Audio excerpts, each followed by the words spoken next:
Welcome back to another segment with us on our YouTube channel. We're going to dig into the data sovereignty platform. It's pretty interesting because data sovereignty, people hear data and they automatically assume data centers, but there's actually a lot more to it. And in our Constitution for the state of Alaska, we actually it's enshrined that we're guaranteed our privacy and freedom here in the state. There's a lot of things that we're playing catch up as just citizens in the US or in the world. And right now, everything that we do online, on our phones, even shopping in person, even if it isn't online, it's all tracked and it's used to create profiles on people. Um, I remember as a kid, people talking about this era that's coming and having a lot of fear of it. Now, I grew up with Terminator, right? But we're here. So we actually have to take a step and really look at what does it mean to have freedom and to have privacy in this era and technological era.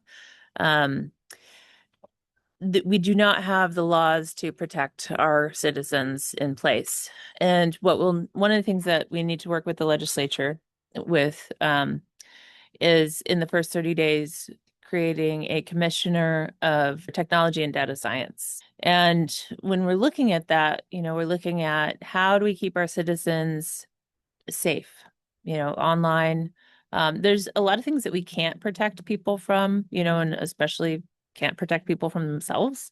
That's going against, that freedom and privacy. But what we can do is make stronger laws around, you know, people cannot use your identity to create deep fakes, your voice, your picture, to create fake or false information against you. That's going to be really important. We need to make sure that uh, there's clear identifiers and understanding of what kind of data is collected about you and that you have access. Any company that's doing business here in the state, you can access what kind of data they have on you and ask them to delete it.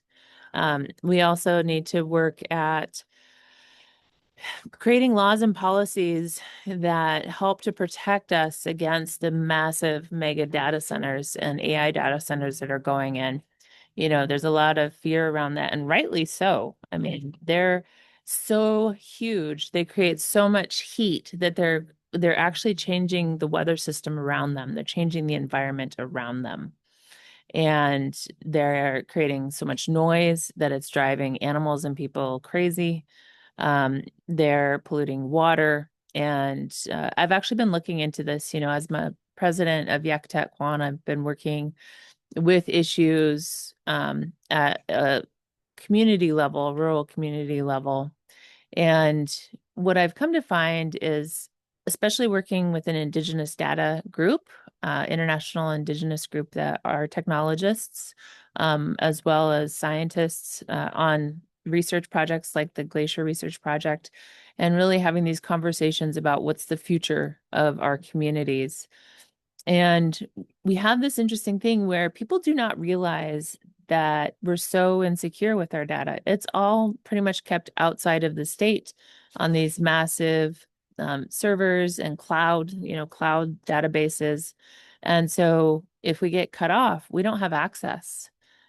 We just saw this, a couple years ago in Sitka where the deep sea fiber cable was cut and it was weeks without cell phone service, without access to their, Gmails or their own iCloud, all of their information personally, as well as credit cards weren't working, cell service wasn't working.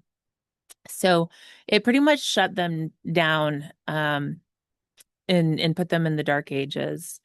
And if we really want to be a state that we believe that we are self-sufficient and we can pull ourselves up by our bootstraps and we are independent and we don't need anybody, it's actually not true. It's not true. And it's kind of when you actually look at what are the metrics of being self-sufficient, we're failing.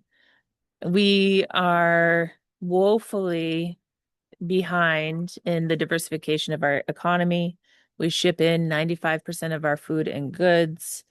We have, we need to diversify our energy sources. We're so dependent on oil and gas. It's actually not good for us. It's unhealthy. Um, and so again, our data is stored outside of the state. So with this commissioner's office, data centers don't have to be an evil thing. They don't have to be a terrible thing with the right kinds of policies and laws around them. We can have Alaskans dictate what they want. So what I'm looking at is right sizing data centers for the community size and having more of an organic neural network, so that we have smaller ones.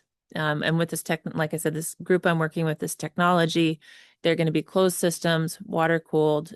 So reducing the noise, reducing the output of use and output of water.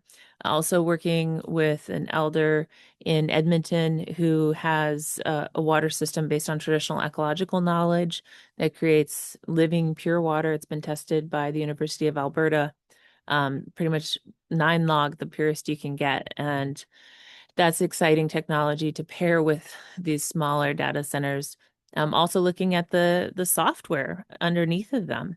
We have right now different software user licenses where you don't own the software. It's licensed to you. And so if you don't pay your license, then you can't access your documents. That is not sovereignty. That's not freedom. So people need to own their data. The licensure and contracts need to ensure that you can retain and access your information, that the intellectual property rights belong to you. That's a huge one. And having the right kind of, like I said, software that's used in these systems is how we address that. And if we pair them with renewable energy, so that way it's not creating, a larger carbon footprint. And in Alaska, we can actually use the heat. We could use the heat to do things like heat year-round greenhouses or heat, the public buildings like the schools. Um, and we will take a lot of community input, but what I would like to see is having a trilateral unit or quadrilateral agreement, between the borough or the city and the state and the tribe and the local corporation, and co-owning these units is really important, because then that ensures that the data is not captured by one organization or entity, and that it truly is governed for the people. It's definitely a new frontier in governance, and our state is so behind. I mean, we just saw our Dahlstrom, gave away all of our voting files to the feds. That actually undermines our state sovereignty. So we are a democratic republic. Our states have limited sovereignty. And so when you start doing those things, it actually is a crime against our citizens. It's a crime against our Constitution to do that. And so having a